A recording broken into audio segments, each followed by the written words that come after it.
China has been accused of violating human rights in Xinjiang. This time, the United States of America has come forward with an annual report providing further evidence for the same. A bipartisan commission of the U.S. Congress claims that China has possibly committed genocide against Uighurs and other minority Muslims in the Xinjiang region. The Congressional Executive Commission on China has said that new evidence emerged in the past year shows crimes against humanity and possibly even genocide. The commission also accuses China of harassing Uighurs even in the United States of America. China has been widely condemned for setting up what it describes as vocational training centers to stamp out what it terms as extremism. However, the rest of the world is viewing the centers as China's version of concentration camps. The United Nations says at least 1 million Uyghurs and other Muslims have been detained in these camps in the Xinjiang region.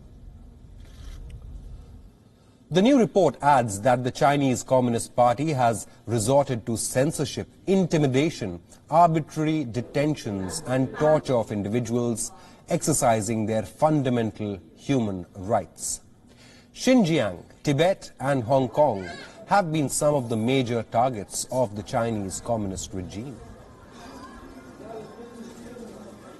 The report also extensively talks about how China undermines freedom of religion and expression and inflicts forced labor, mass surveillance, forced televised confessions, restricts civil society and targets activists and their families. The report has highlighted the Chinese government's efforts globally to block social media content as well.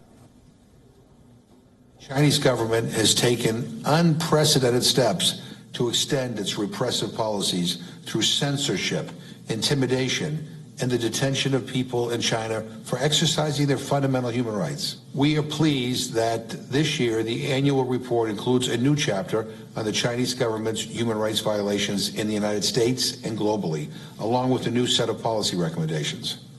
The annual report also contains many detailed recommendations for the U.S. Congress and the incoming Biden administration, including passing and signing into law the Uyghur Forced Labor Prevention Bill in order to stop goods made with forced labor from entering U.S. markets. Republican Representative Vicky Hartzler said, and I quote, "Make no mistake, the Chinese Communist Party is committing crimes against humanity. The inhumane abuses include mass internment of Uyghurs, coercive population control methods, and religious persecution of all faiths." During the last few months of Trump's presidency, relations between the world's two biggest economies have hit a record low. The grave allegations against China could pose problems for Biden by complicating dealings between Washington and Beijing. Beijing, meanwhile, has denied all the accusations leveled in this U.S. report. Chinese embassy in Washington said, and I quote, "The CECC was obsessed with making up all sorts of lies to vilify China. The so-called genocide is a rumor deliberately started by some anti-China forces and a farce to discredit China," unquote. WION is now available in your country. Download the app now and get all the news on the move.